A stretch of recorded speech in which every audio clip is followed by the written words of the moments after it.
네, 맞지마니까야를 관통하는 법회입니다. 152개 경이 10개씩 한 품으로 묶여서 15개 품으로 되어 있고, 우리가 작년 10월부터 시작해서 순서대로 매주 한 개의 경을 공부하자. 그래서 수요일 이 시간에 공부가 부족하면 일요일 특강을 해서라도 이 진도를 나가는 속도는 떨구지 말자, 이렇게 진행하고 있습니다. 그래서 10개 한 품을 하고 나면 한 주를 쉬면서 정리하고 이래 하고 있는데, 요번에는 좀 특별한 경우죠. 26번째 경, 덧경을 공부하는 순서에서 이 덧경이 가지고 있는 주제가 사실은 좀 특별함이 있어요. 그래서 이 주제는 덧경 하나를 순서대로 나아가는 것보다 더 중요한 개념이 4개의 경을 함께 묶어서 보아야 하는 것이다.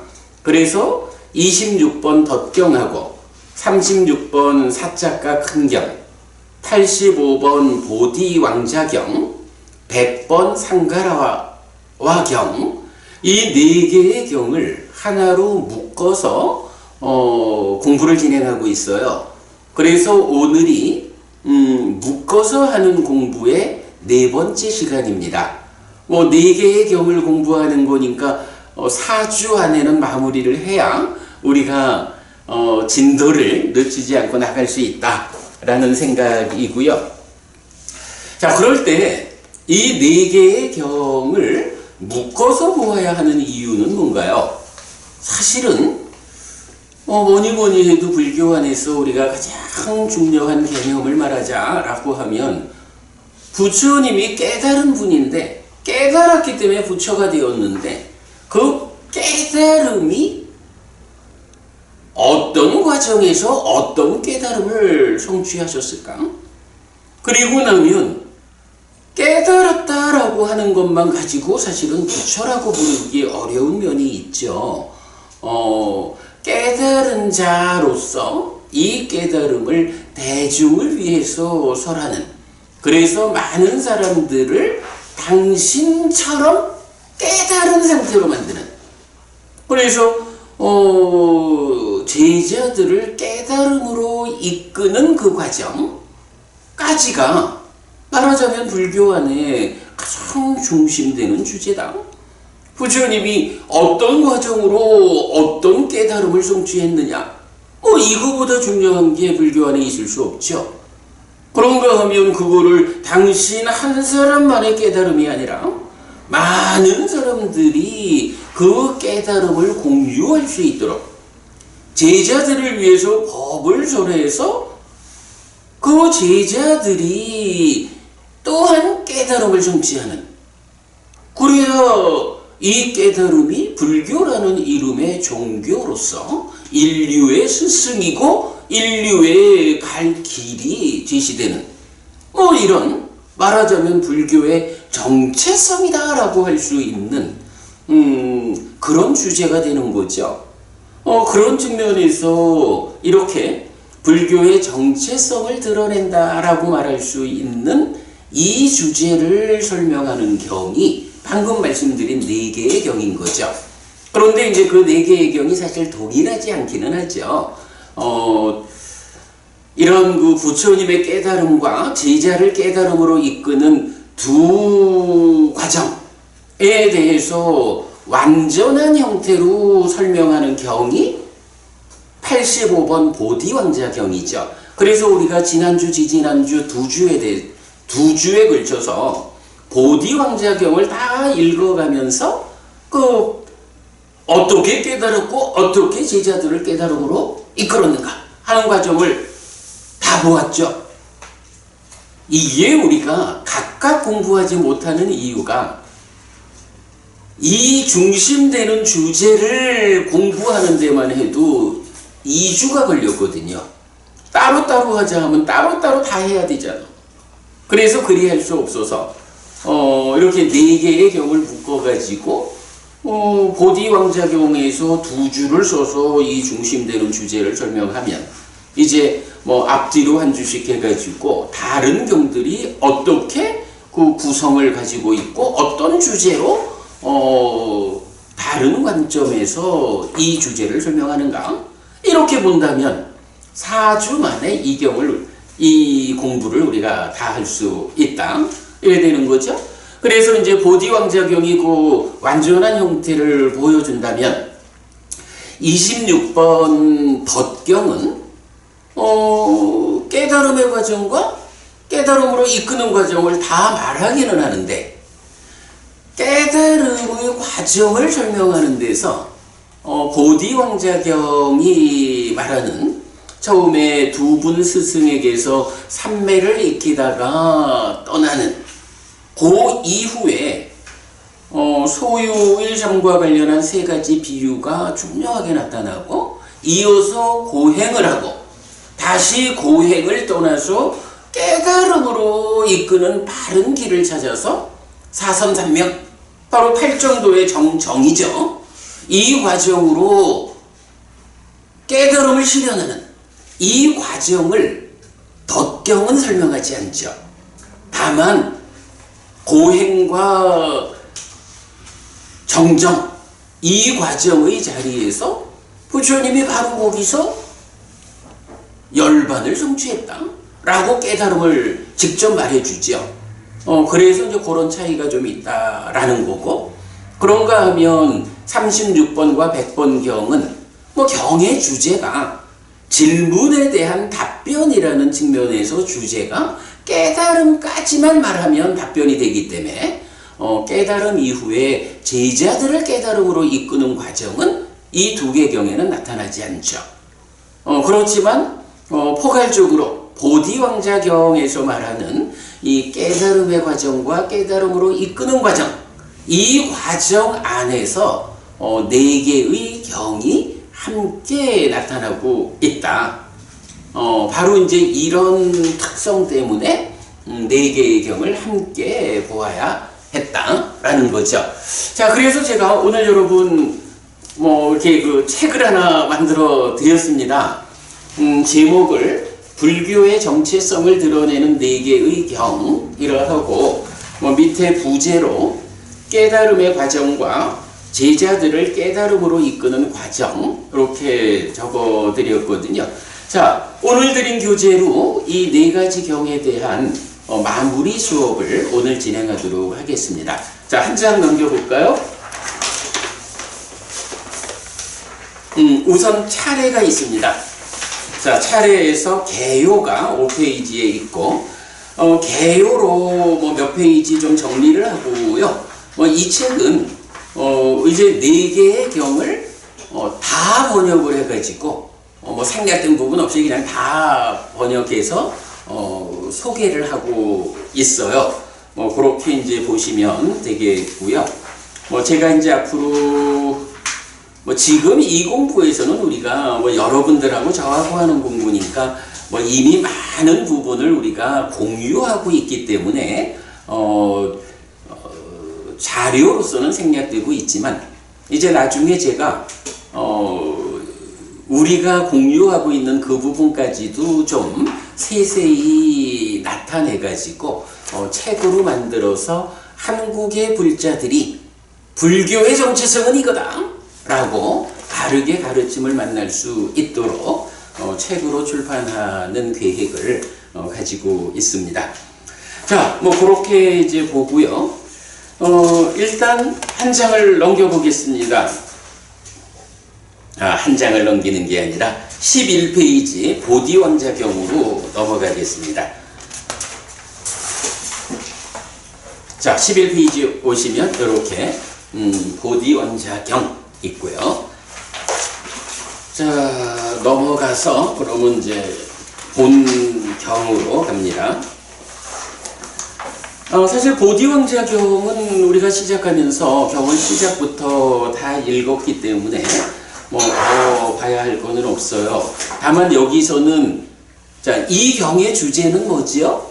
보디왕자라는 왕자가 부처님과 비구상가를 초청해가지고 공양청을 올리죠.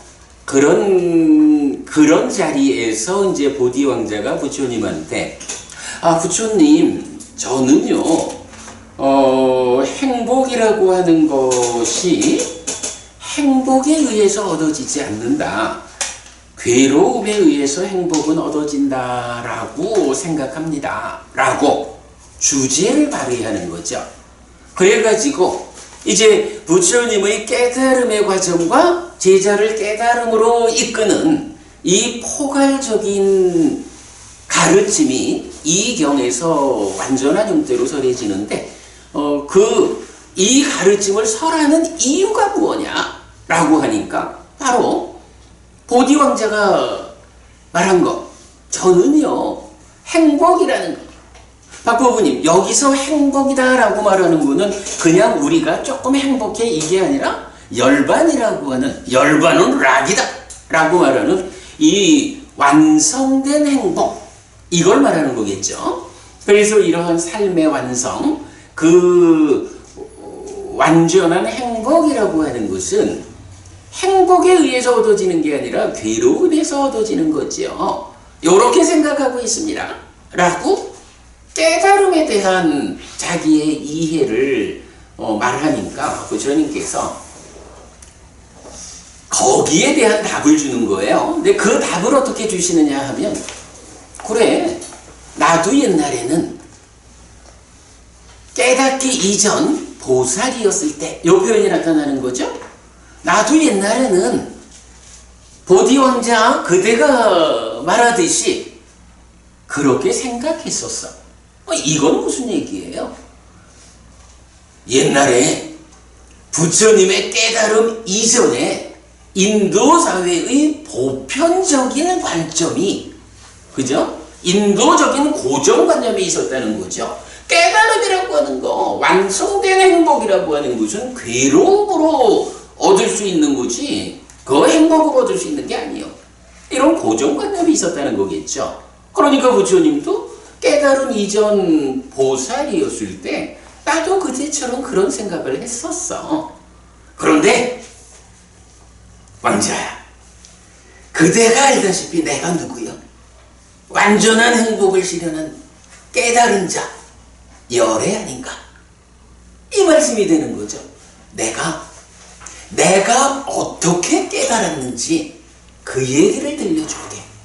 그러면 나는 실제로 그대가 말하는 그 행복을 실현한 사람이니까 내가 어떻게 행복을 실현했는가라는 것을 그대가 들으면 그대가 지금 생각하고 있는 그 생각이 옳은지 그른지 알게 될 거예요. 이런 답변이 되겠죠? 그래가지고 어떡하나요? 부처님이 나도 옛날에는 그런 줄 알았는데 어쨌든 내가 출가를 해가지고 깨달음을 얻었거든. 그 이야기 해가지고 첫 번째로 내가 출가를 했어. 왜 출가했냐 하면 뭐가 나오죠? 그렇죠. 무엇을 구하여 출가했을까? 유익을 구하여 출가했다. 이 표현인 거죠. 내가 바로 이런 꾸살라, 유익, 선을 구해서 출가를 해서 누가 이 선을 나에게 제공해 줄 수 있을까? 라고 해서 당시 인도의 아마도 가장 큰 스승이었겠죠? 알라라칼라마 스승에게 가서 무소 유처를 익히고, 그러나 다시 태어남으로 이끄는 길이다. 나는 태어나지 않는 걸 원한다. 이래가지고 떠나죠. 그리고는 우타카라마푸타라는 두 번째 스승에게 가서 비상비비상처를 익히지만 그 역시 태어남으로 이끄는 길이다 라는 판단에 의해서 떠나오죠. 그래서 이제 거길 나와가지고 이제 우루엘라의 장군촌이라는 곳에 와가지고 야, 여기가 수행하기 좋은 곳이다 라고 해서 거기 머무는 거죠. 그러면서 이제 거기에서 사실은 이제 부처님의 의식의 전환이겠죠. 세 가지 비유라는 것이 나타난다고. 소유의 삶과 관련해 가지고 몸과 마음이라는 표면적으로 소유의 삶을 떠나는 것. 그런가 하면 좀 더 내적인 측면에서 소유의 삶을 떠나는 것. 이 두 가지 측면을 놓고 둘 중에 하나라도 떠나지 못하면 깨달을 수가 없어. 그러나 두 가지 다, 그러니까 몸과 마음으로의 외적인 것, 또 좀 더 내적인 소유의 삶의 이야기들, 이런 것들을 다 떠나고 나면 내가 여기서 고행이라는 방법으로 괴로움을 경험하든지, 아니면 고행 아니어서 괴로움을 경험하지 않는다, 행복에 의한 방법으로든지 나는 행복을 얻을 수 있어 라고 의식이 전환되는 거죠. 그래서 그 부분을 이제 세 가지 비유로서 말해준다고요. 그리고서는 이제 거기서 뭘 하나요? 고행을 하잖아. 고행을 크게 보면 세 가지로 하죠. 한 가지는 뭐 혀로 입천장을 바치고 마음으로 누르면서 요런 수행하고, 두 번째로는 호흡을 멈추는 수행하고, 그리고 세 번째로는 소식을 하는, 이런 세 가지 형태의 고행을 하죠. 그리고 그 고행의 끝에 수행자 곧다마의 판단이 뭔가요? 내가 과거, 미래, 현재를 통틀어서 가장 가혹한 고행을 했지만 깨달을 수 없었다. 이것은 내 노력이 부족해서가 아니라 고행이라는 이 방법이 깨달음을 얻는 방법이 아니다 라고 판단을 해가지고 고행을 떠나잖아요. 뭐 그 가운데 이제 그 느낌과 관련한 중요한 과정이 있고, 그래서 이제 고행을 떠나가지고는, 자 여기서 보면 좀 전에 이제 그 비유를 말할 때 어땠어요? 이렇게 안팎으로 소유의 삶을 완전히 떠나면 고행을 하든지 고행을 하지 않든지 두 가지 방법 다로 깨달을 수 있을 거예요. 이게 의식 전환인 건 뭐예요? 그전에는 보디 왕자가 말하듯이 그전에는 괴로움의 방법으로만 깨달을 수 있지 행복의 방법으로는 깨달을 수 없다라고 생각하던 데서, 요게 요런 정도 준비가 되면 괴로움으로도 행복으로도 두 가지 다로 깨달을 수 있을 거예요 라고 1차적인 의식 전환이 있었는 거예요. 인도의 고정관념을 넘어선 거야 이게. 그리고 고행을 했는데 그 고행으로는 깨달을 수 없다라는 걸 확인을 하죠. 두 가지가 다 되는 줄 알았는데 알고 보니까 괴로움의 방법으로 행복을 얻자라는 이거는 불가능하더라 라는 것을 체험적으로 확인한 거죠. 그래서 고행을 떠난 거예요. 그리고 그러면 이제 마지막 남아있는 방법 하나는 행복으로 행복을 완성하는 이 길이 남아있죠. 그럴 때에 이제 초선의 기억을 되살리면서 결국 사선삼명이라는 방법에 의해서 말하자면 8정도의 바른 삼매, 정정에 의해서 깨달음을 얻는 거죠. 이렇게 이제 부처님이 내가 이렇게 깨달았거든 이라고 말하면 거기까지만 해서 어떤 말이 되나요? 보디 왕자가 부처님, 저는요 행복으로는 못 가고 괴로움으로만 그 행복을 얻을 수 있다라고 생각하거든요. 제 생각이 맞습니까? 이런 질문에 대해서 나도 옛날에는 그대처럼 생각했지만 내가 지금 깨달은 사람 아니야? 내가 어떻게 깨달았는지를 들려주면 그대가 알게 될 거예요. 이러한 답변의 의미에서는 뭐예요? 거기까지를 설명을 하면 이제 그걸로 보디 왕자의 그 견해가 잘못된 견해다. 사실은 행복은 괴로움에 의해서 얻어지는 게 아니라 행복에 의해서 얻어지는 것이다 라는 이 결론을 제시해 주는 거잖아요. 보디 왕자의 질문에 대한 이 확정적인 답변을 주는 데까지가 사실은 이 경에서 부처님의 깨달음의 과정에 나타나는 이유라고요.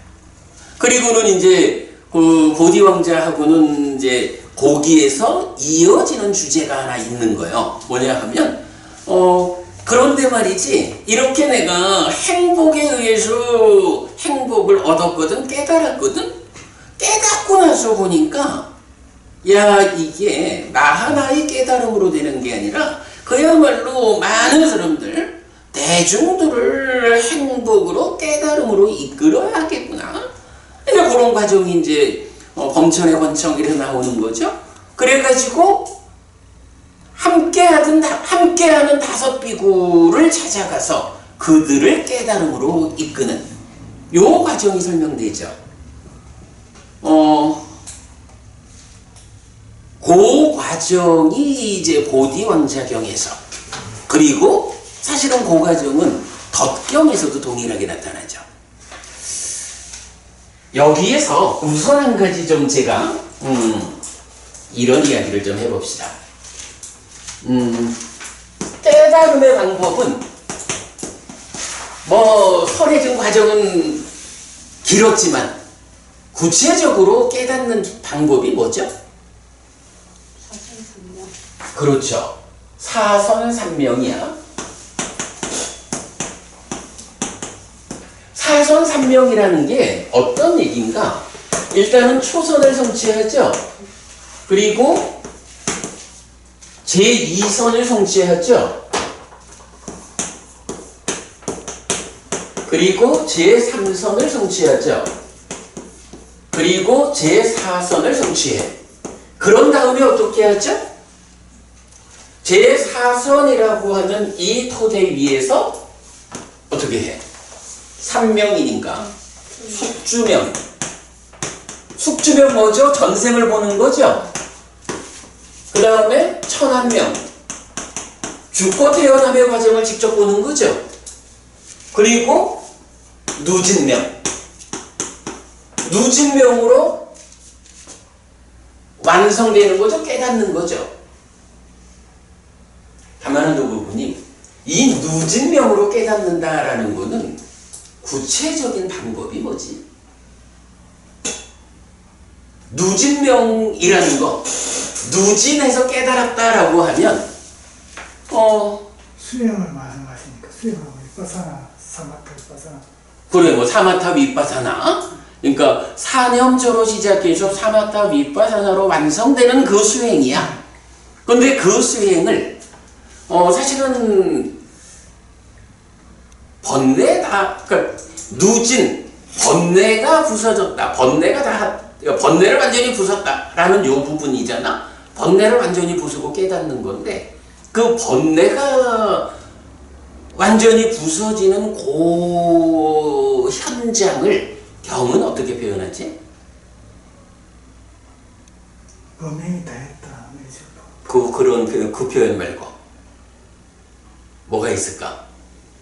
이것이 괴로움이다. 아니, 그 말고. 이게 이제 숙주명, 천한명, 누진명 이런 순서로 나타날 때는 고와 진멸도를 꿰뚫어 알고 무, 번뇌와 그 진멸도를 꿰뚫어 안다 이렇게 나오잖아. 그거는 구체적으로 어떻게 해가지고 고와 진멸도를 꿰뚫고 어떻게 해서 누의 진멸도를 꿰뚫었다 이 얘기는 아니야. 그 일을 했다라고 나오는 거지. 구체적으로 어떻게 해가지고 결국 누진했다라는 것은 번뇌를 완전히 부수고 깨달았다. 번뇌가 다 했다 이거잖아. 번뇌가 다 해서 깨달은 사람을 뭐라고 불러요? 다른 말로. 그렇죠? 또 다른 말로. 이 말 쓰잖아.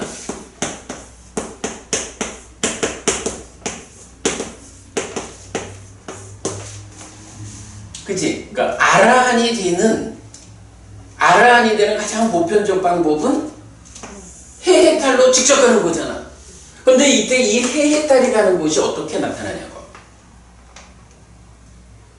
해해탈을 하려면 어쨌든 말씀대로 사념초로 시작해서 사마타 위파사나로 완성되는 거거든.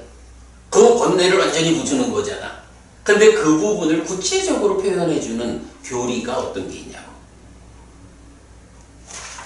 이런 얘기하니까 초선, 제2선, 제3선, 제4선 숙주명, 천한명이라는 것은 사실은 이거는 깨달음에 대한 직접적인 얘기는 아니에요. 이건 회해탈, 누진이라고 하는 이 깨달음의 길에 부수적으로 있는 거야.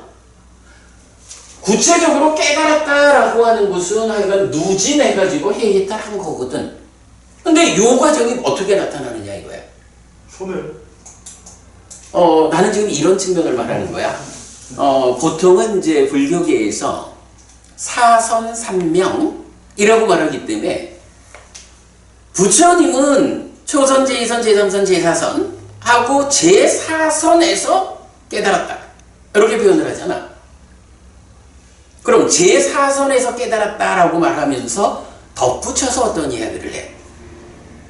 그래서 구차세정이라고 하는 무색계와 상수묘를 말하는 구차세정이라고 하는 교리는 부처님 깨달음의 방법이 아니고 후대에 그게 부처님이 깨닫고 나서 제자들을 가르치는 과정에서 구차재정이라는 개념이 생겼다 이렇게 말하기도 하고 후대에 삽입됐다 이렇게 말하기도 한단 말이야. 그래서 제가 지금 하는 이야기는 뭐냐 하면 해탈자를 정의할 때 어떻게 정의가 돼요? 초선 제2선 쭉 올라와가지고 상수멸을 성취해서 머문다. 그죠? 상수멸을 성취해서 머문다. 그리고 지혜로서 보아가지고 번뇌 다한다. 이렇게 나오잖아. 해탈자라는 개념은 어쨌든 상수멸까지 가야 돼. 상수멸 가가지고 지혜로서 보아가지고 번뇌가 다해야 그런 사람이 해탈자예요. 이렇게 해탈자가 되는 방법을 누진명 이렇게 표현을 하거든. 그러면 누진명이 제4선에서 그러니까 사선 3명 이래서 제4선에서 숙주명, 전환명, 누진명 이러니까 부처님 깨달으면은 무색계라는 개념이 없어라고 말하는 경우가 그런 학자들을 우리가 많이 보잖아. 그런데 이 부분 다시 보자는 거야. 뭔가요? 누진명이라고 하는 이 말은 그대로 해탈했다는 거거든. 해탈이 무엇입니까? 라고 하면 제4선 다음에 공무변처, 식무변처, 무소유처, 비상비비상처를 거쳐서 상수멸까지 와서 상수멸을 성취해 머물면서 지혜로서 보아 번뇌다 한다. 이렇게 말하고 있거든요. 요 부분을 그래서 이제 우리가 구차세정이라고 하는 이 수행 기법, 실천적인 방법, 이 교리를 부처님 깨달으면은 제4선에서 깨닫지 구차재정으로 깨달은 거 아니요 라고 이해하는 경우들이 있단 말이야. 그거 아니다. 자, 왜 지금 이 얘기를 하냐 하면 4개의 경 중에 2개의 경은 깨달음까지만 말을 하잖아. 그런데 이제 2개의 경은요. 자, 85번 보디왕자경하고 26번 덧경은 제자들을 깨달음으로 이끄는 여기까지를 설명하잖아요. 그러면 이제 보디왕자경은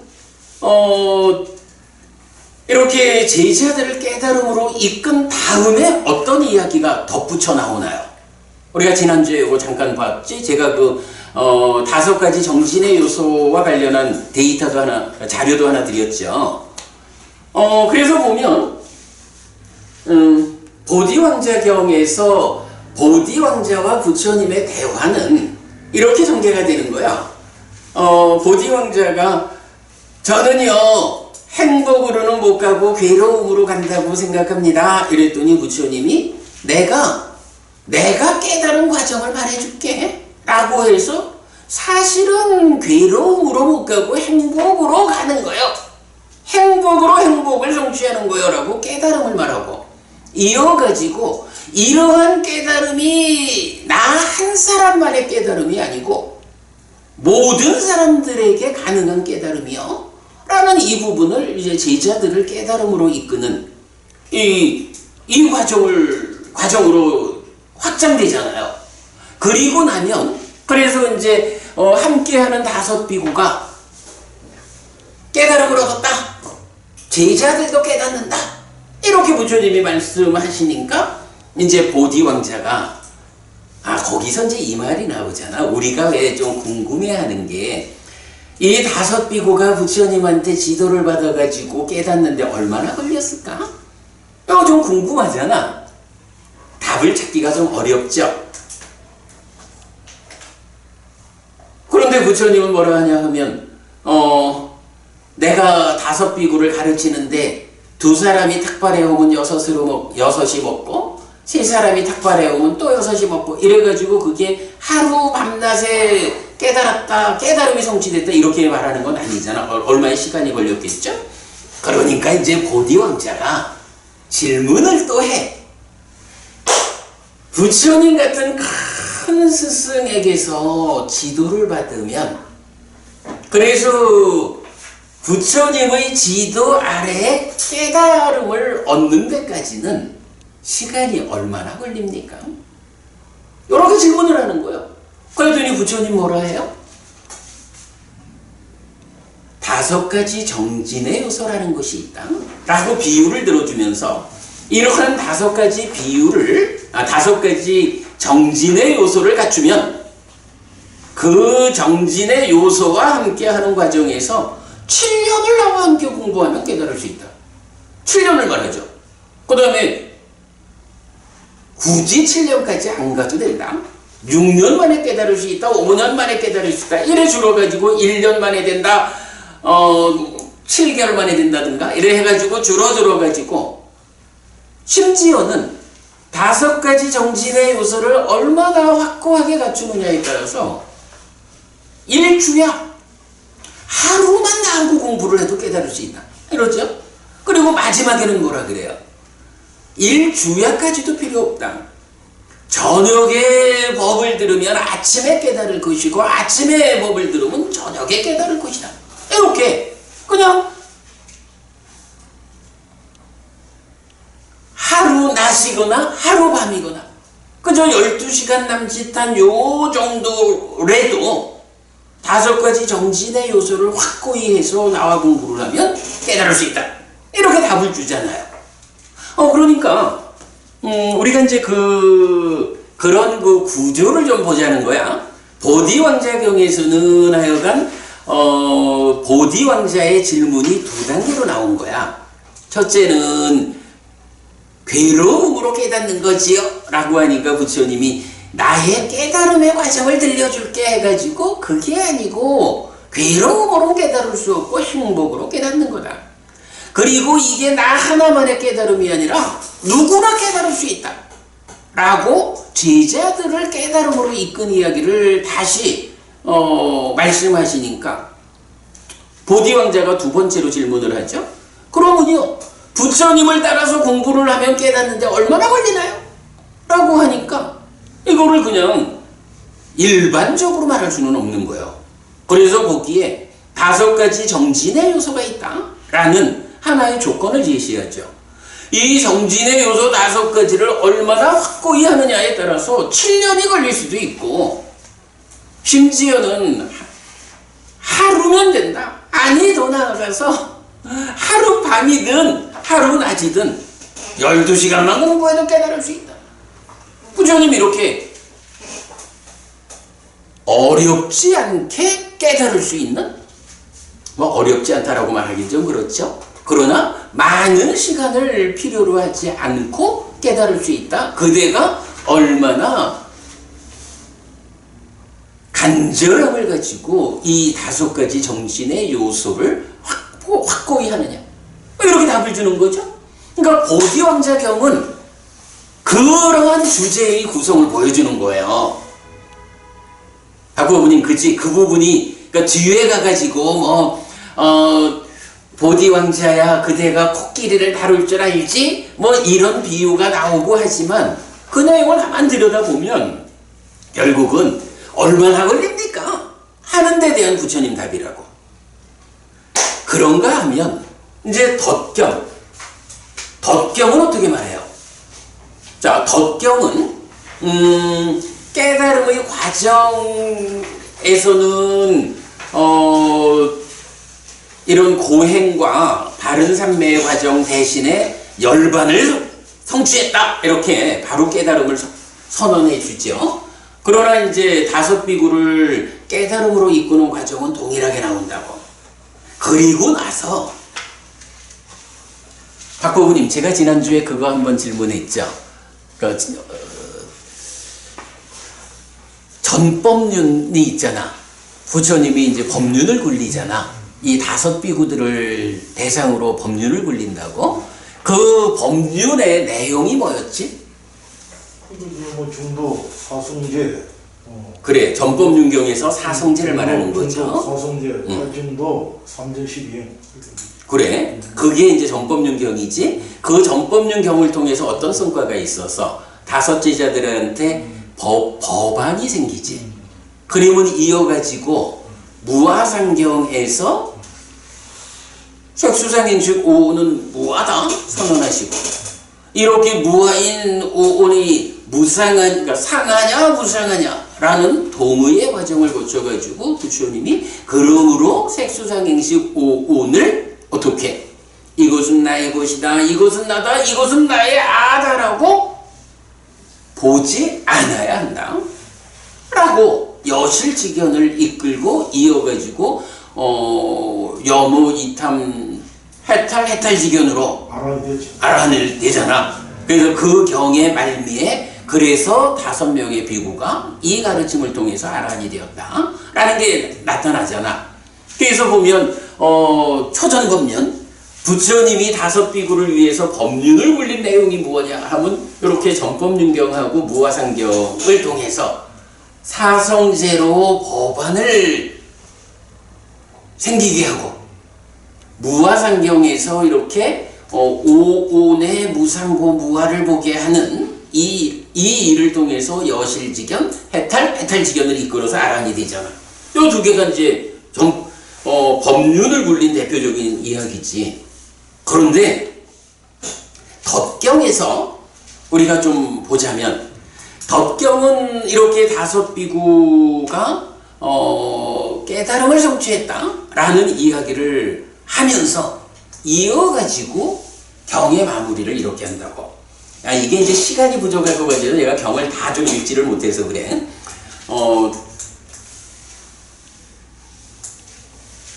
그래도 좀 보지. 자, 우리 이제 보디왕자경은 지난주, 지난주에서 지금 말한 거 다 본 거예요. 자, 그런가 하면 이제 그 49쪽 가면 26번 덧경이 있어요. 26번 덧경이 있는데 어쨌든 뭐 이 하든 이야기를 마저 하자면 72쪽으로 가봅시다.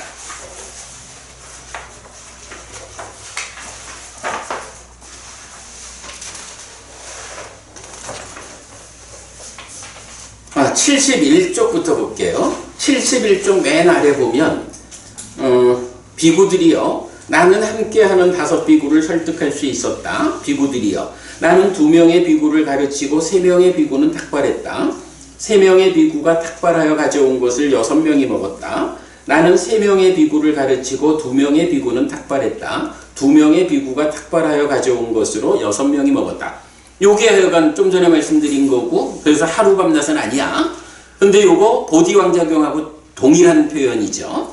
그 다음에 비구들이여, 나에게 이렇게 가르침을 받고 이렇게 도움을 받은 함께하는 다섯 비구는 자신들이 태어나는 존재이면서 태어나는 곳에서 위험을 본 뒤에 태어남이 없는 위 없는 유가 안온인 열반을 구하여 태어남이 없는 위 없는 유가 안온인 열반을 성취했다.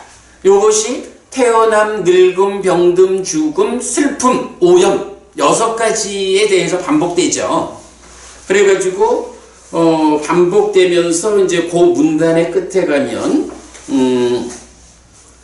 오염이 없는 위 없는 유가 안온인 열반을 성취했다. 그들에게 나의 해탈은 흔들리지 않는다. 이것이 태어남의 끝이다. 이제 다시 존재로 이끌리지 않는다라는 암과 봄이 생겼다 라고 해서 이 5 비구가 이제 아라한이 되었다라는 걸 말해주죠. 그리고 나무는 이어가지고 뭐가 나오냐 하면 비구들이요 이런 5가지 소유의 사유에 묶인 것이 있다. 무엇이 5인가? 원하고 좋아하고 마음에 들고 사랑스럽고 소유의 사유를 수반하며 좋아하기 마련인 안으로 인식되는 색들, 이로 인식되는 성들, 비로 인식되는 향들, 설로 인식되는 미들, 원하고 좋아하고 마음에 들고 사랑스럽고 소유의 사유를 수반하며 좋아하기 마련인 신으로 인식되는 족들이다. 비구들이요 이것이 5가지 소유의 사유에 묶인 것이다. 비구들이요 이런 5가지 소유의 사유에 묶인 것을 욕심내고 푹 빠지고 묶여있기 때문에 즐기는 위협을 보지 못하고 벗어남의 지혜가 없는 어떤 사문들이나 바라문들은 누구든지 불행에 처했고 고통에 처했고 빠삐만뜨가 빠삐만뜨는 원하는 대로 할 수 있다라고 알아야 한다. 예를 들면 비구들이요 숲에 사는 사슴이 덫에 걸려서 누워 있을 것이다. 그는 불행에 처했고 고통에 처했고 사냥꾼은 원하는 대로 할 수 있다라고 알아야 한다. 그리고 그는 사냥꾼이 올 때 원하는 대로 가지 못한다. 이처럼 비구들이요 이 5가지 소유의 사유에 묶인 것을 욕심내고 푹 빠지고 묶여있기 때문에 위험을 보지 못하고 벗어남의 지혜가 없이 즐기는 어떤 사문들이나 바라문들은 누구든지 불행에 처했고 고통에 처했고 빠삐만뜨는 원하는 대로 할 수 있다라고 알아야 한다. 비구들이요 이 5가지 소유의 사유에 묶인 것을 욕심내지 않고 푹 빠지지 않고 묶여있지 않기 때문에 위험을 보고 벗어남의 지혜를 가지고 즐기는 어떤 사문들이나 바라문들은 누구든지 불행에 처하지 않았고 고통에 처하지 않았고 빠삐만뜨는 원하는 대로 할 수 없다라고 알아야 한다 라고 하면서 이제 이어가지고 무슨 얘기가 나오느냐 하면 74쪽으로 넘어가면 비구들이여 비구는 소유의 삶에서 벗어나고 불선법들에서 벗어나서 윗닦아가 있고 윗자라가 있고 떨침에서 생긴 기쁨과 즐거움의 초선을 네, 그래도 또 살아났으니 다행이고 계속하겠습니다. 그래서 이래 보면 이제 초선을 성취하는 얘기가 나오죠. 초선을 성취하여 머문다. 이것이 비구들이여 비구는 마라를 눈이 멀고 발이 없게 만들었다. 마라의 눈을 파괴한 뒤에 빠삐만뜨가 없는 곳으로 갔다라고 불린다. 라고 해서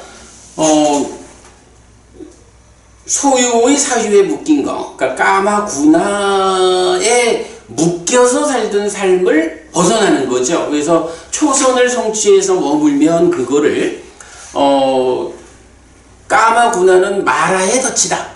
사실은 마라의 덫이라는 표현은 직접 안 나오지만 사슴 사냥꾼이 놓은 덫 이런 표현으로 같이 나오기 때문에 이제 까마구나 소유의 사유에 묶인 거 색성향 미촉이라는 것이 마라의 덫이다라고 우리가 알 수 있는 거죠. 그런데 초선을 성취해서 머물면 어떻다는 거예요? 바로 그 덫에서 벗어나가지고 마라를 눈이 멀고 발이 없게 만들었다. 마라의 눈을 파괴한 뒤에 빠삐만뜨가 없는 곳으로 갔다. 빠삐만뜨는 마라의 이름이죠. 마라 빠삐만뜨. 요래 나오고 이게 동일하게 반복되어 가지고 75쪽 밑에 보면 다시 비구들이여 비구는 무소유처를 완전히 초월하고 비상비비상처를 성취하여 머문다.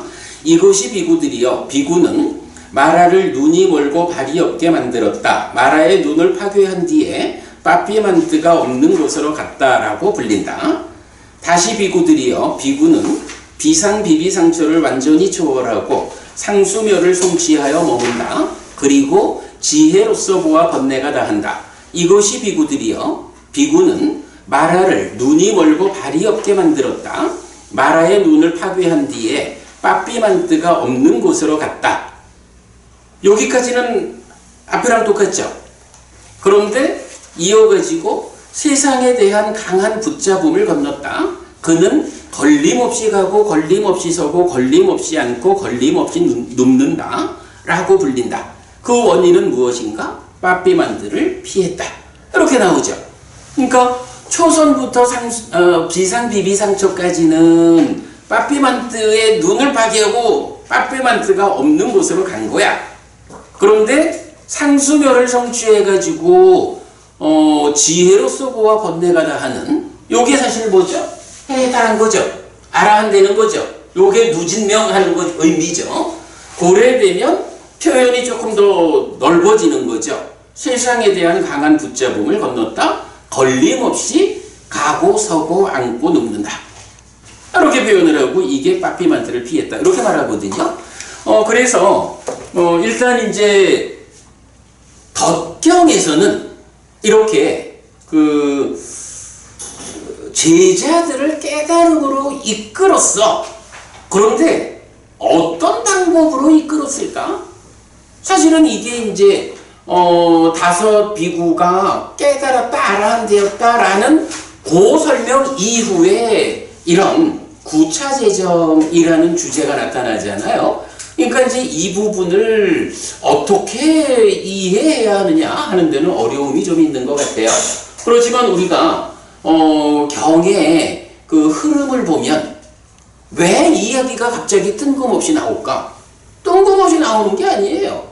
부처님이 내가 2명한테 법을 설할 때는 3명이 닭발해 왔어. 그걸로 6명이 먹었고 3명한테, 그러니까 3명을 가르칠 때는 2명이 닭발해 와서 6명이 먹었어. 얼마의 시간인지 모르지만 그런 공부 과정을 통해서 5명의 비구가 아라한이 되었어. 이렇게 말하죠.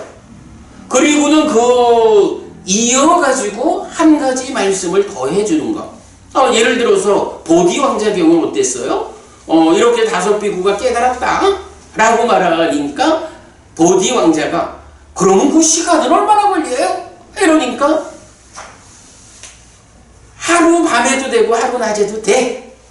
5가지 정진의 요소가 확고해야 돼. 이렇게 답을 주셨잖아. 그러면 덧경에서는 동일한 이야기를 하고 나서 이 이야기는 왜 했어? 그럼 뭐 바로 그 자리를 우리가 볼 수 있는 거예요. 아, 내가 이렇게 둘, 셋 이래가지고 함께 공부를 해서 그들을 깨달음으로 이끌었는데 그 과정에서 어떤 공부를 시켜가지고 5명을 깨달음으로 이끌었을까?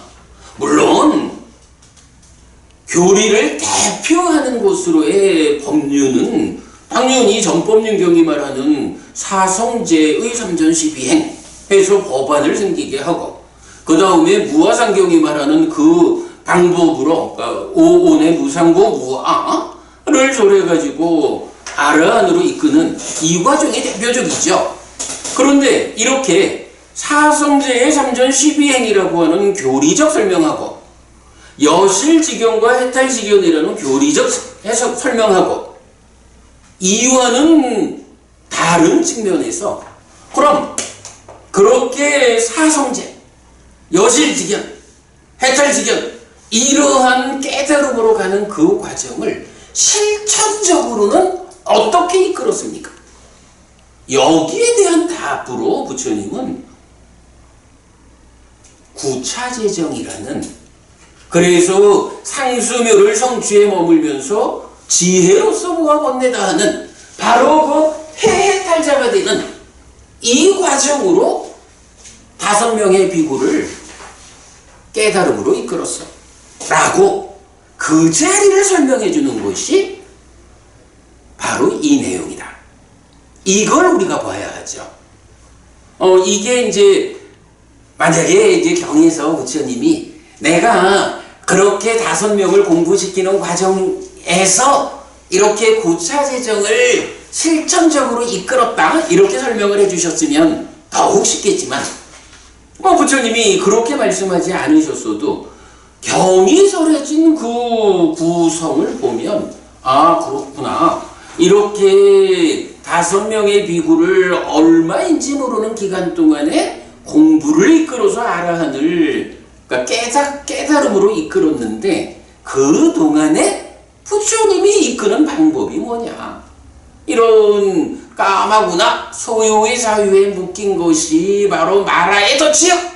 그 마라의 덫을 어떻게 벗어나서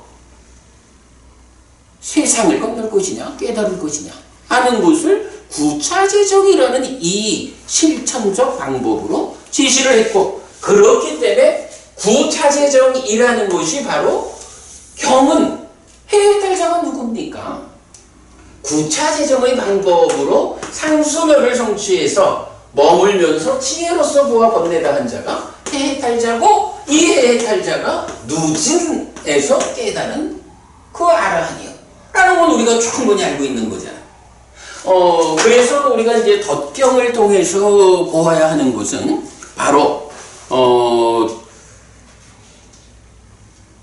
부처님이 이 함께하는 다섯 비구에게 최초로 법을 전했다? 법륜을 굴렸다. 법륜을 굴려가지고 5명의 비구를 아라한을 만들었는데, 그 과정에서 어떤 법을 설했을까? 어떤 법륜을 굴렸을까? 라고 하는 데서 우리가 뭐 누구나 다 알고 있는 일반적인 정법륜경에 의한 사성제의 삼전시비행으로 법안을 생기게 하고, 무아성경에서 오온의 무상고 무아를 여실직연하게 해서 해탈직연해서 아라한이 되는, 이게 뭐 다 아는 일이죠. 그런데 그러한 법륜을 굴리는 과정에 실천적으로 어떤 방법을 이끌었습니까? 부처님이 사선삼명으로 깨달으셨잖아요.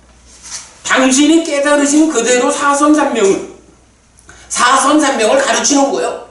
근데 사선삼명 중에 3명, 제4선 위에서 숙주명 천한명, 이거는 부수적인 거고, 어쨌든 깨달아 아라한 되었다 하는 것은 누진명했다는 거거든. 누진했다. 누진이 어떻게 하는 것이냐? 누진하는 방법은 구차재정 말고 없죠. 그죠?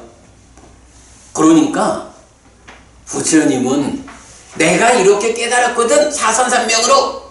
내가 제자들을 깨달음으로 이끄는데 똑같이 사선삼명의 방법을 둘셋 짝을 지어서 가르치고 탁발해오면 같이 먹고 얼마의 시간 동안 구차재정이라는 이 방법으로 깨달음을 이끌었어. 그것을 말해주는 게 바로 덕경의 마지막 장면에서 이렇게 구차재정을 마라의 덫이라는 개념으로 비유하면서 설명하고 있는 거죠. 요 부분, 이게 사실은 우리가 잘 보지 못하고 있는 내용이지만 사실은 굉장히 중요한 주제죠. 예, 그 부분을 이제 보아야 했다. 그래서 제가 이제 사실, 자, 우리가 조금 앞으로 돌아가 볼까요? 저기 49쪽으로 가볼게요. 49쪽 덧경에서 표지가 있어요. 덧경 표지에서 아까 그랬잖아도 이제 박보부님 질문하셔서 우리가 그 대화를 좀 했지만, 지금 이제 6차 결집본에서는 이 경 이름이 빠사라시 수땅에서 덧경 이래 돼요. 사슴사냥꾼이 사슴을 잡기 위해서 놓는 덫이야. 요거 마라의 덫이야. 요 개념이죠. 그런데 PTS본에서는 이 경 제목이 아리아 파리예사나 습당에서 성스러운 구함경 이렇게 나타나요. 왜 경 이름이 이렇게 다를까? 라는 부분인데, 그 부분을 제가 밑에 좀 적어봤어요. 시간 때문에 제가 경을 다 못 읽어서 그런데, 그대들이 함께 모이면 두 가지 할 일이 있으니 법담이거나 성스러운 침묵이라고 말하는 이 경의 이름을, 그러니까 요게 뭐냐 하면, 이제 부처님이 제자들을 이렇게 만난 거야. 제자들을 보고 뭐 했느냐? 그러니까 부처님의 가르침에 대해서 저희가 법담을 나누고 있었습니다. 라고 답하니까 부처님이 훌륭하다. 그대들이 만나면 해야 할 일이 두 가지가 있으니 하나는 법담이고 하나는 성스러운 침묵이다. 이렇게 말을 하는 거야. 성스러운 침묵이라고 하면 이제 뭐 꼴리따경인가에서 제2선 이렇게 이제 알려주는데 사실은 무신무사의 삼매 영역 이렇게 보면 되겠죠. 그러면서 이제 경은 사실은 이게 좀 그 덧경의 경의 그 전개를 보기가 좀 쉽질 않아요. 부처님 그래 그대들이 법담을 나누거나 성스러운 침묵을 해야 한다 라고 말하면 곧이어가지고 두 가지 구함이 있다. 성스럽지 못한 구함이 있고 성스러운 구함이 있다 라고 해서 55쪽 위에 잠깐 보면 성스럽지 못한 구함은 재생의 조건 우파디를 구하는 것이고 성스러운 구함은 열반을 구하는 것이다. 이렇게 설명을 하죠.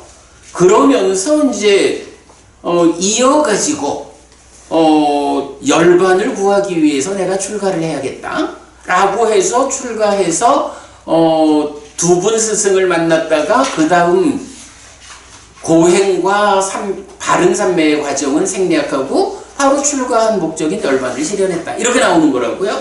이제 사실은 덧경이 이 경의 전개 과정을 참 좀 이렇게 보아내기가 쉽지 않은 경이다 싶은데 어쨌든 이제 그런 상태에서 보면 이 경의 이름을 덧경이라고 할 때는 성스러운 침묵에 대한 구체적인 방법이 무엇이냐? 그죠? 법담을 나누거나 성스러운 침묵을 해라 이렇게 말하는데 성스러운 침묵이 구체적으로 무엇이냐? 그대들이 해야 할 일이 성스럽지 못한 걸 구하는 게 아니라 성스러움을 구해야 돼. 열반을 구해야 하는데 열반을 구하고자 한다면 구체적 방법이 무엇이냐? 어떻게 하는 것이 성스러운 침묵이어서 성스러운 구함, 즉 열반을 얻을 것이냐? 이 설명을 하면서 부처님이 당신이 깨닫는 과정, 제자들을 깨달음으로 이끄는 과정을 설명하고 마지막에 바로 성스러운 구함을 위한 성스러운 침묵이라는 게 무엇이냐? 라고 하니 구차재정이다. 이렇게 답을 주는 거죠. 그 표현을 제가 이렇게 쓴 거예요.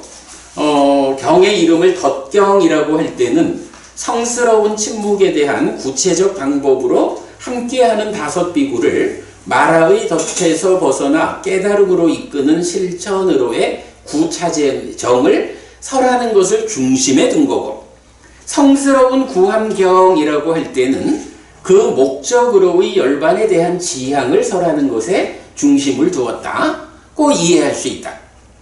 하나의 경을 두고 6차 결집본과 PTS가 경 이름을 달리하고 있는데 제가 볼 때는 이 경이 의도하는 바로는 이렇게 덧경이라는 이름으로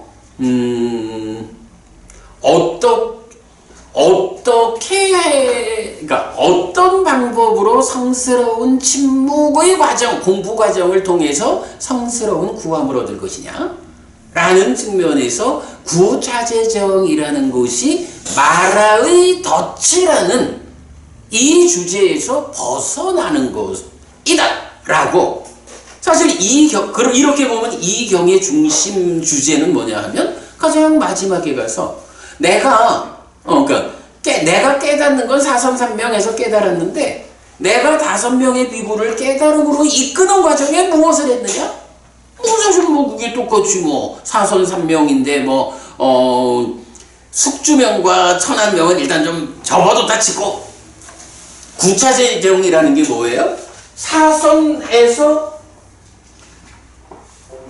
상수멸까지 올라가는 그거니까. 그죠? 그대로 내가 깨달은 사선삼명의 과정 거기서 그대로 구차재정에 의해 가지고 해해탈을 이끌었다. 이 부분을 말해주는 게 덧경의 중심 주제다. 이렇게 보면 덧경이라는 경 이름이 타당하죠. 그런 부분 이제 좀 적어봤고요. 자, 그런가 하면 이제 시간이 없습니다만은 또 좀 넘어가서 79쪽으로 갑니다. 세 번째 경은 마하사차카 숙당 36번 사자가 큰경이에요. 이 사자가 큰경은 뭐 좀 다 읽어보지는 않겠습니다만은 사자가라고 하는 사람이 부처님하고 대화를 해요. 몸을 닦는다라는 것도 있고 마음을 닦는다라는 것도 있는데 사문 못담아요. 부처님 당신 제자들은 마음은 닦지만 몸을 닦지 않는 것 같아 라고 부처님한테 말하자면 시비를 거는 거야. 그래서 부처님이 그대는 몸을 닦는다는 게 무언지 아시오? 라고 하니까 이제 고행하는 사람들 이제 그렇게 얘기를 해. 그러면 마음을 닦는다는 건 뭔지 아시오? 라고 하니까 대답을 못해. 그러니까 부처님이 성스러운 줄에서는 몸을 닦는다는 것도 그게 아니고 몸을 닦는다는 것도 모르는 당신이 마음을 닦는다는 걸 알겠어? 라고 하면서 몸을 닦는 게 무언지 마음을 닦는 게 무언지를 설명하는 게 내가 이렇게 출가해서 이렇게 깨달았어. 그러면 내가 깨닫는 이 과정이 말하자면 어제도 이제 크게 보면 고행의 과정이 있고 바른 삼매의 과정이 있잖아요. 고행의 과정에서는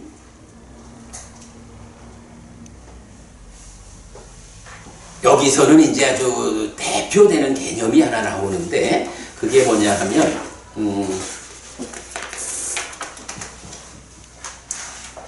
84페이지로 가봅시다.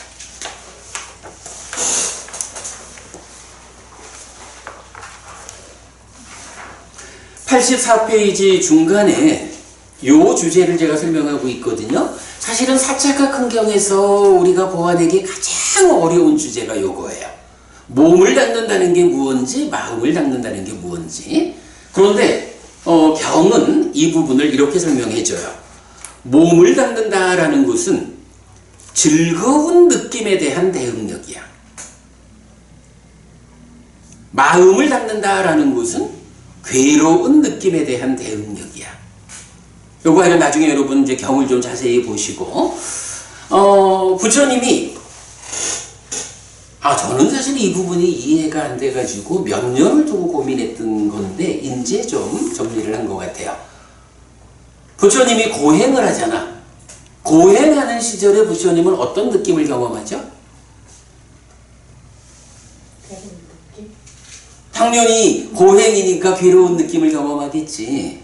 그러니까 하여간 엄청 괴로워. 그런데 부처님이 그 고행의 과정에서 괴롭다 힘들다 이것 때문에 자기 마음이 흔들렸을까? 아니라는 거야. 그런데 그 부분을 뭐라고 말하냐 하면 마음을 닦았기 때문에 내 마음이 그 괴로운 느낌 때문에 소진되지 않는다. 이렇게 표현을 하는 거야. 고행의 과정에 고통스러운 느낌을 겪으면서도 그 느낌을 겪으면서도 그러나 내 마음은 그 괴로운 느낌 때문에 소진되어 머물지 않았다. 이렇게 표현을 하는 거예요. 그런데 왜 그러느냐 하면 마음을 닦았기 때문이다. 그 표현이 심을 닦는다라는 것은 괴로운 느낌에 대한 대응력을 기르는 거다. 그래서 고행을 감당한 것이다. 이렇게 표현을 했고요. 그런가 하면 나중에는 이제 바른 삼매를 닦잖아. 바른 삼매를 닦는 이 깨달음의 과정, 여기에서는 어떤 느낌을 경험해요? 당연히 개발된 느낌, 그 즐거운 느낌이 경험될 거 아니에요. 그런데 보통은 어떻게 되겠어? 삼매에 들었다! 라고 했을 때 그 삼매에서 경험되는 좋은 개발된 느낌이 있으면 그거 붙잡고 가라앉아가지고 깨달음으로 못 가잖아. 그런데 부처님은 그러한 즐거운 느낌이 경험되어도 마음을 소진해 머물지 않았다. 왜? 몸을 닦았기 때문에. 이렇게 표현을 하는 거예요. 그래서 이게 사실은 굉장히 좀 어려운 주제인데 어쨌든 이렇게 경에서 우리가 볼 수 있는 거는, 마음을 닫는다라는 것은 괴로운 느낌에 대한 대응 능력이다라고 대비가 돼서 고행을 감당했어. 마음을 닫았기 때문에 정말 숨을 쉬지 않고 소식을 통해서 몸이 파괴되는 이러한 그 고통을 마음을 닦았기 때문에 감당해낸 거예요. 그런데 경은 뭐라 해요? 그 자리에서 몸이 격렬해서 진정되지 않았기 때문에 깨달음으로 갈 수 없다. 이렇게 말하죠. 마음을 닦아서 그 고통은 감당해낼 수 있었지만 몸이 진정되지 않는 이 부분은 마음을 닦는 일을 통해서 제어되지 않기 때문에 중요한 건 깨달음으로 못 간 거죠. 깨달음으로, 그러니까 고행을 통해서 깨달음으로 못 간 이유가 바로 그거잖아. 그런가 하면 이제 나중에 바른 삼매를 닦는 과정에서는 소식은 부처님이 초선의 경험을 기억하고는 그게 행복의 과정이었다라는 것 때문에 사실은 고민하는 장면까지 나오잖아요. 그런데 나중에 이제 깨달음으로 가는 그 과정은 얼마나 더 큰 행복이 몰려오냐고. 그럴 때에 그 행복이 몰려와도 나는 몸을 닦았기 때문에 그 행복에 마음을 소진하지 않았다. 그래서 깨달음으로 갔다. 이렇게 말하는 거거든요. 이 부분을 보완하는 일은 굉장히 좀 어려운 내용 같아요.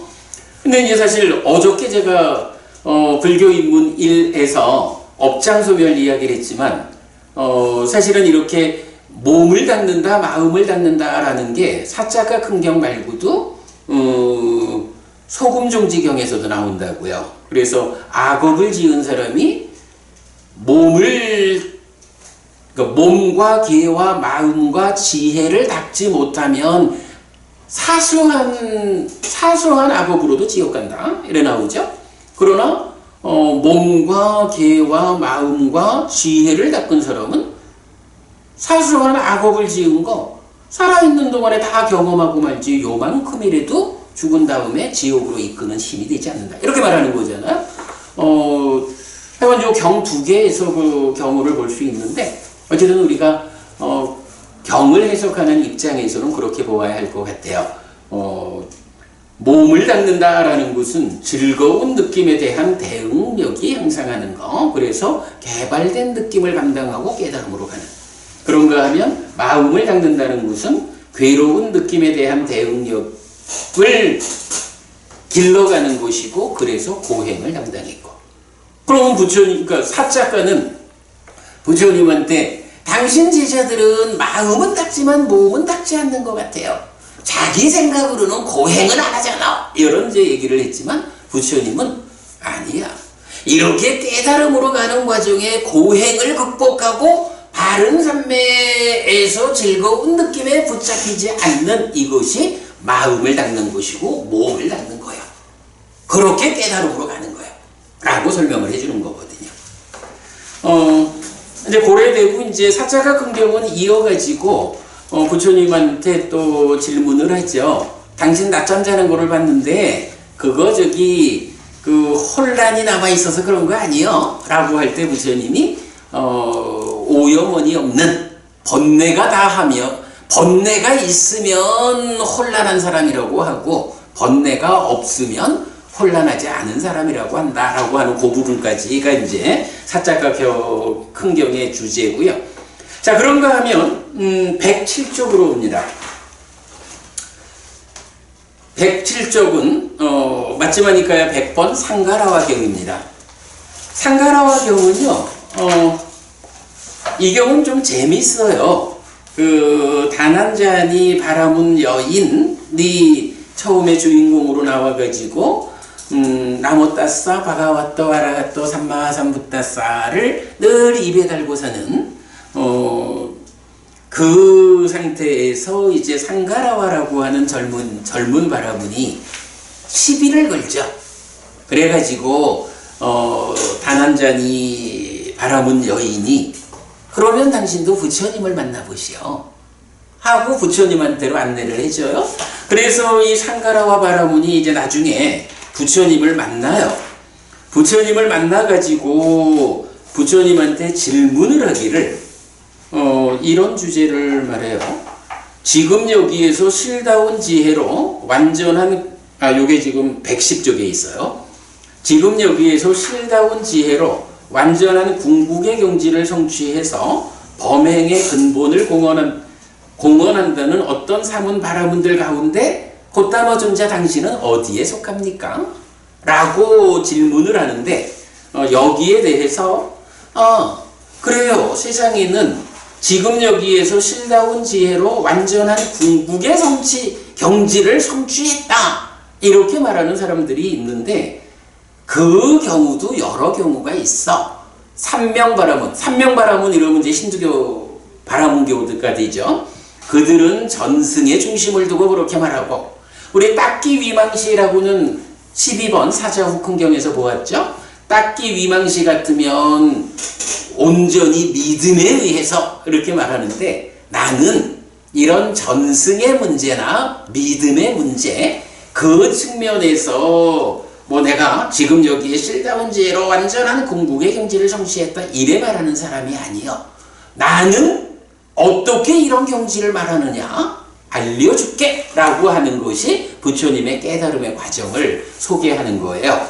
그리고 이제 이렇게 해서 내가 지금 여기에서 실다운 지혜로 완전한 궁극의 경지를 성취한 것은 이런 방법이다 라고 설명을 마치면 이제 이 상가라와 바라문이 또 좀 다르게 신은 있습니까? 이런 질문을 해요. 그런데 이제 이것도 생각해보면 그래. 지금 이렇게 그 몇 가지 주제들이 전혀 뜬금없는 것을 뒤에 질문하는 것 같은데 사실은 다 연결이 되죠. 신이 있습니까? 신이 있습니까? 라는 질문은 뭐냐 하면 부처님이 이렇게 완전한 깨달음을 스스로 깨달았거든. 그랬을 때 그 완전한 깨달음과는 다른 측면으로 요괴새끼 무새끼에 존재하는 신들 이 신들을 정말 있다고 보아야 합니까? 요거 달리 말하면 뭐예요? 화생하는 중생은 있습니까? 이런 얘기와 같겠죠. 그럴 때 이제 부처님이 있다라고 답하는 이제 그런 주제로 구성이 돼 있어요. 네 개 경을 다 읽어드리지 못해서 좀 미안합니다만은 그렇게 이제 좀 대화를 해드렸고 시간이 얼마 안 남았는데 그래도 5페이지로 와서 개요를 부부님 시간 맞춰서 오실까 오늘? 모르겠습니다. 한 10분쯤 우리 자 조금 제가 서둘러서 말을 하면 한 20분 정도면 요 개요를 마무리할 수 있을 것 같아요. 자 5페이지 개요를 보겠습니다. 이제 이 4개 경을 모아가지고 제가 이거를요 각각을 이래 보았지만 정리를 하다 보니까 어떤 주제들의 전개 과정에서 여기서는 덧경이 답을 주고 여기서는 36번 여기서는 85번 여기는 몇 번 이게 다 모여가지고 불교의 정체성을 드러내는 이 부분이 정리가 되더라고요. 자, 그 부분 읽어보겠습니다.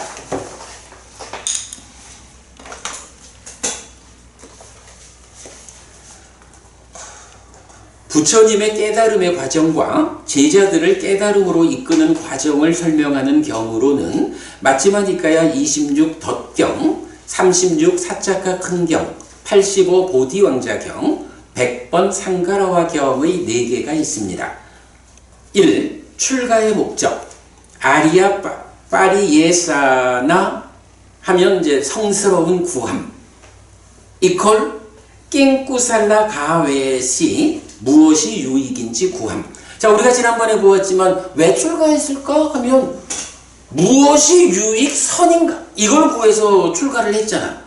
그런데 사실은 또 26번 덧경에서는 아까도 우리가 보았지만 결국은 부처님은 열반을 실현하려고 출가를 했다고. 성스럽지 못한 거 재생의 조건들을 구하려고 하는 게 아니라 성스러운 구함 열반을 구해서 출가를 했거든. 그래서 덧경이 말하는 열반을 구한다, 성스러운 구함이다라는 이거하고 유익을 구해서 출가했다라는 이게 대등한 거거든요. 부처님의 출가 목적은 명확합니다. 위에 소개한 4개의 경은 모두 소, 에왕, 빠빠짓도, 사마노, 낑꾸살라 가웨시, 아누따랑, 산띠 와라빠당, 빠리예사마노 이렇게 무엇이 유익, 선인지를 구하여 출가한 나는 위없이 평화롭고 고귀한 경지를 찾아 라고 설명합니다. 어쨌든 여기서 명확한 거 하나는 무엇이 유익이냐를 구해서 부처님은 출가를 했어요. 그런데 꾸살라, 즉 유익, 선은 무엇입니까? 요게 중요하겠죠. 선은 무엇입니까? 덧경은 성스러운 구함을 말하는데 자신은 태어나는, 늙는, 병드는, 죽는, 슬픈, 오염되는 존재지만 태어나는, 늙는, 병드는, 죽는, 슬픈, 오염되는 것에서 위험을 보아서 태어남, 늙음, 병, 슬픔, 오염이 없는 위없는 유가 안운인 열반을 구하는 것입니다. 열반이 무엇인지 중생으로의 나의 삶을 이룬데 중생의 삶을 뛰어넘는 것으로의 열반을 정의하고 그 열반을 구해서 출가했다. 이렇게 말하는 거죠. 그리고 이런 성스러운 구함을 위해 출가하였는데 이것을 다른 경들과 마찬가지로 무엇이 유익 선인지를 구하여 출가했다고 말합니다. 그렇다면 꾸살라, 즉 유익 선은 슬픔과 오염으로 대표되는 생로병사의 윤회에서 벗어나 열반이라는 락을 실현하는 곳입니다. 그죠? 생로병사하고 슬픔과 오염 이렇게 6가지로 중생의 삶을 특징지고 있죠. 열반은 이 6가지 없는 것 이렇게 표현되고 있죠. 그러면 이 6가지라는 게 오염이라는 어떤 조건 때문에 슬픔, 여기서 슬픔은 뭐죠? 슬픔, 비탄, 고통, 고뇌, 절망, 수비, 고, 우뇌 이게 되겠죠. 연기에서는 어떻게 말하나요? 생, 노사, 수비, 고, 우뇌 이렇게 함께 나오죠. 그러니까 이 부분은 말하자면 오염이라는 조건 때문에 슬픔, 비탄, 고통, 고뇌, 절망을 겪어가는 생로병사하는 윤회하는 중생 이렇게 6가지를 볼 수가 있겠죠. 그래서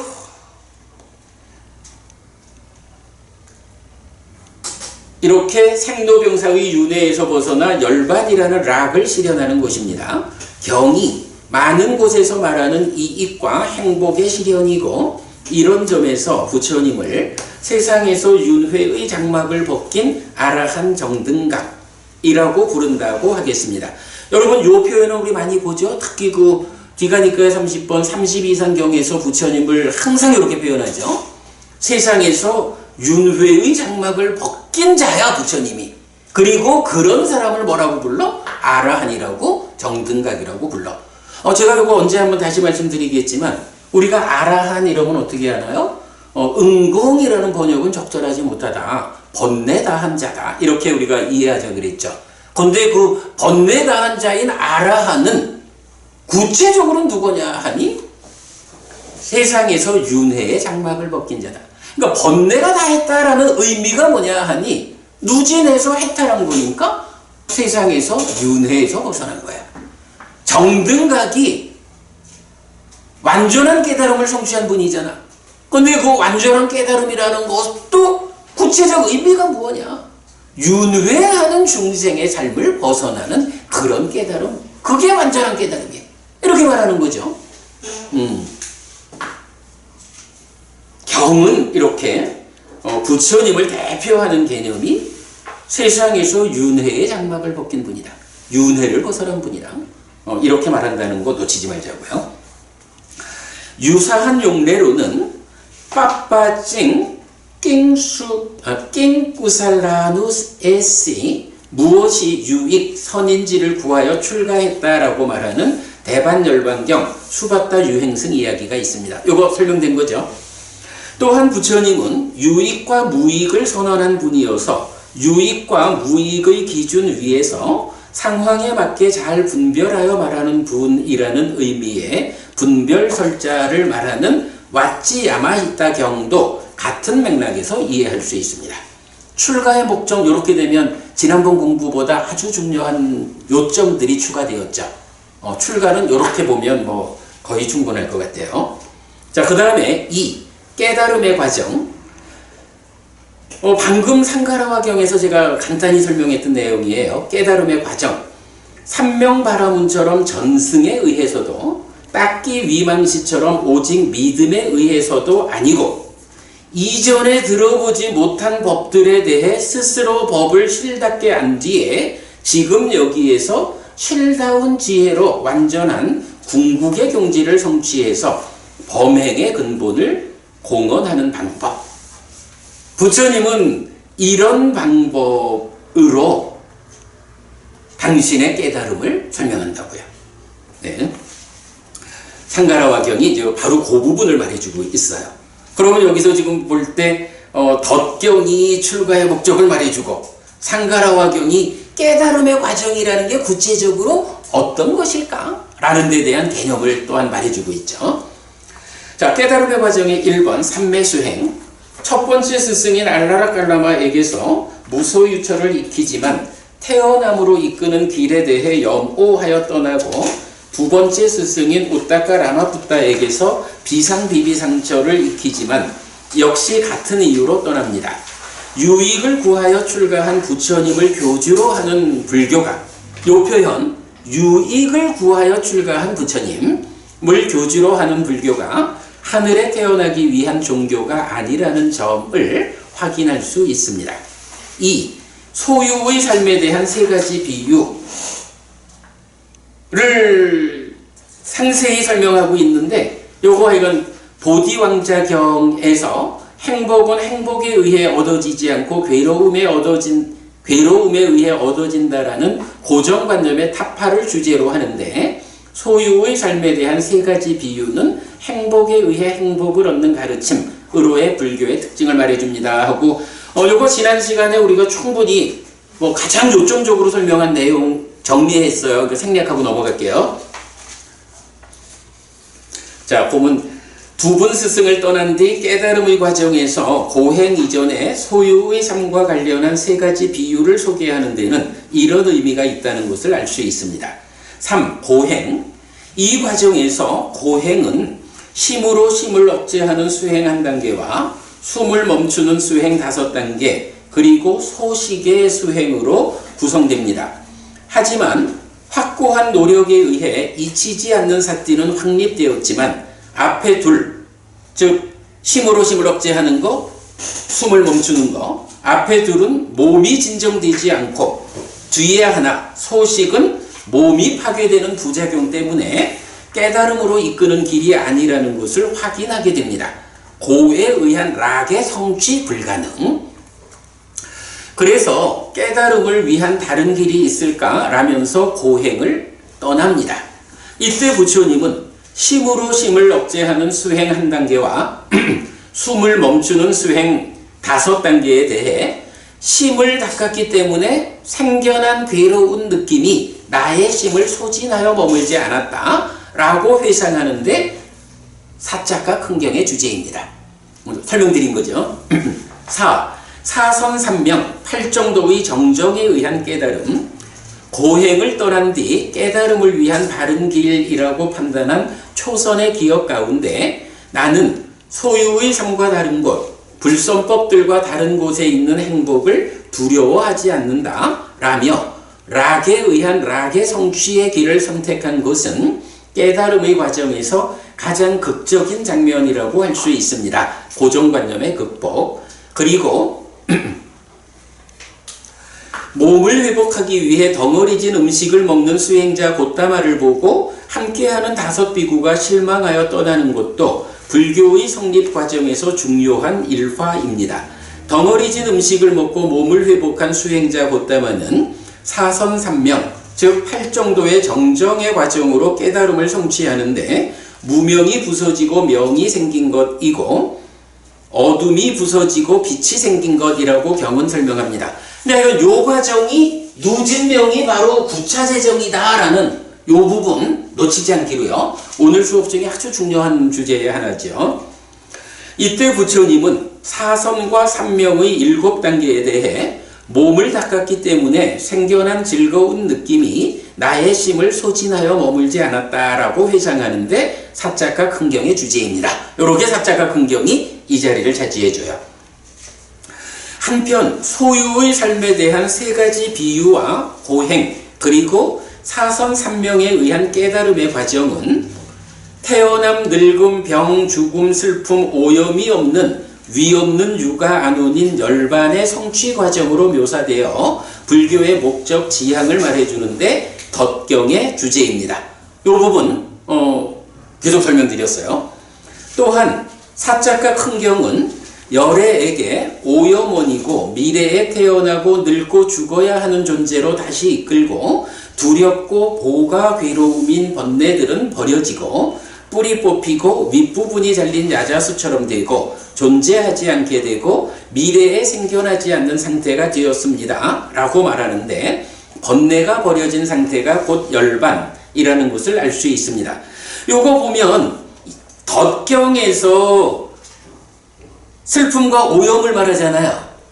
그런데 사자가 큰경에서는 번뇌가 버려지는 것으로의 열애, 깨달음을 말하잖아요. 근데 그 번뇌를 뭐라고 말하냐 하면 오염원이고 미래에 태어나고 늙고 죽어야 하는 존재로 다시 이끌고 두렵고 보가 괴로움인 거 이래가지고 오염이라는 말이 어때요? 덧경하고 사자가 큰경에서 함께 쓰이죠.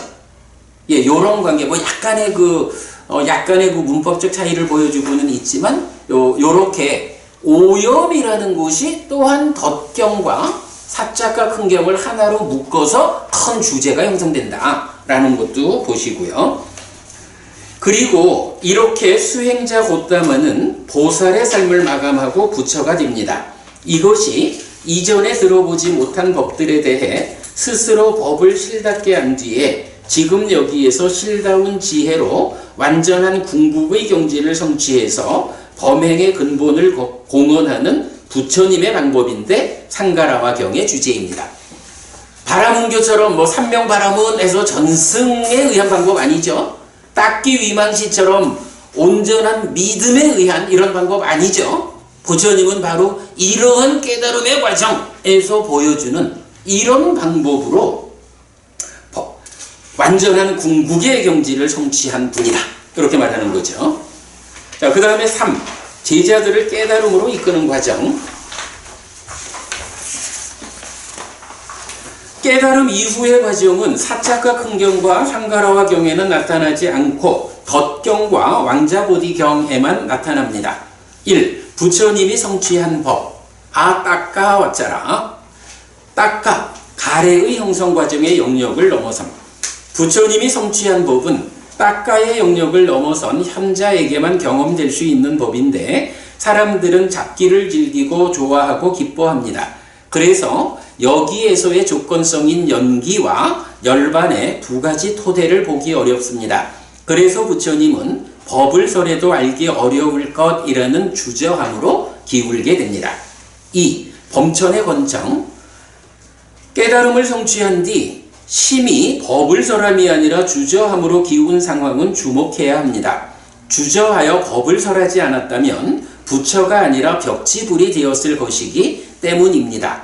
사한파티 범천의 요청을 받은 부처님은 위행사산리를 극복하고 법을 설하는 과정을 말하는데 그들에게 불사의 문은 열렸다. 귀를 가진 자들은 믿음을 버려라. 범천이여 연민하지 않는 상을 가진 나는 사람들에게 잘 실천되고 뛰어난 법을 말하지 않았다 라고 하는데 위행사산리를 연민하지 않는 상으로 해석한 이유는 이렇습니다. 근데 요거 지난주에 설명드렸죠. 넘어갑니다. 3. 아지와가인 욱바가를 만나니라.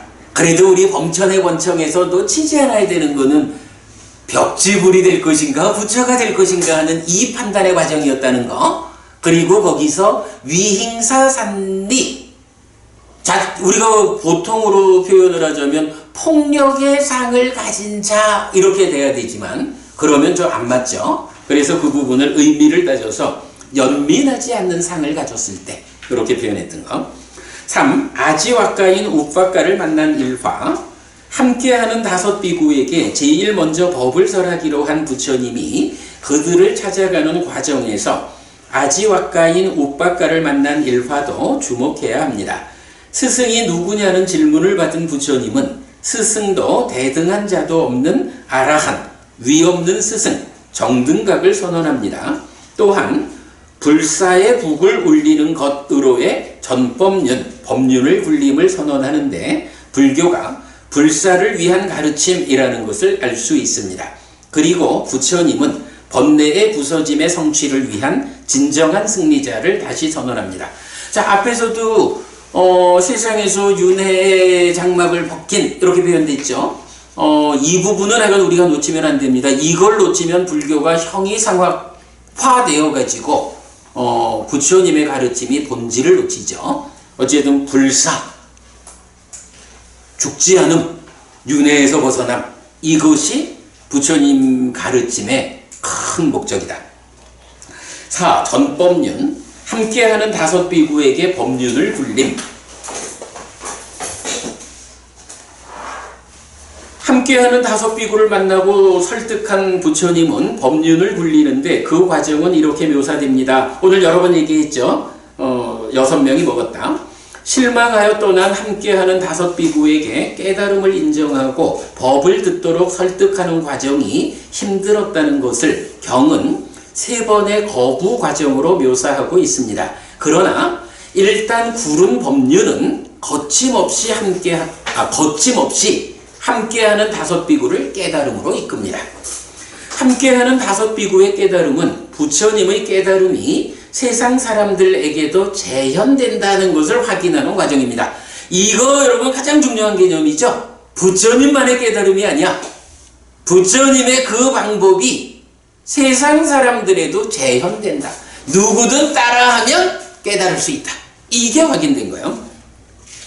스승 없이 깨달은 부처님의 과정에 비하면 스승에 의해 길이 알려진 깨달음의 과정은 훨씬 쉽다고 해야 하지만 번뇌를 부수고 깨닫는 과정이 하룻밤 사이는 아니라는 것을 알려주고 있습니다.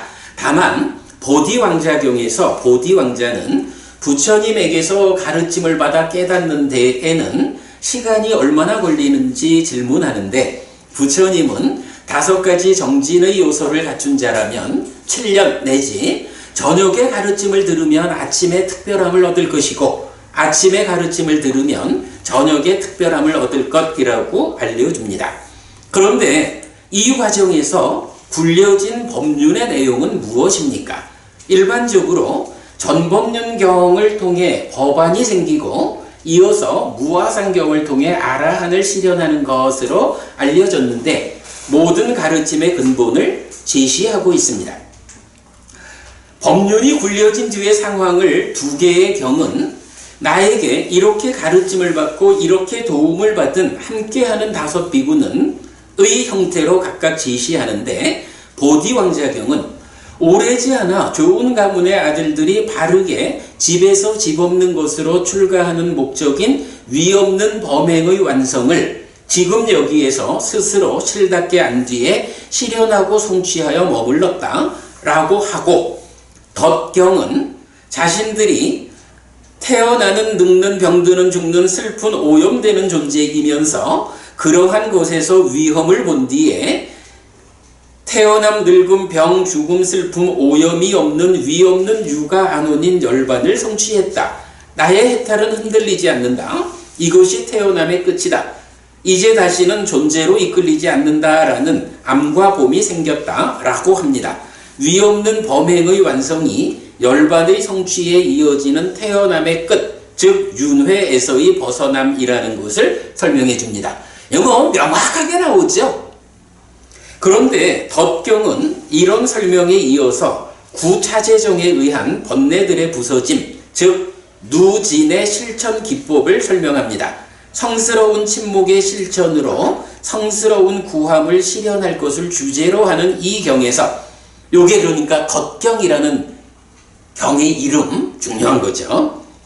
부처님은 성스러운 침묵의 구체적 실천 방법으로 구차재정을 설명하고 함께 익힘으로써 제자들의 깨달음을 이끈 것입니다. 그래서 덧경은 법륜의 내용으로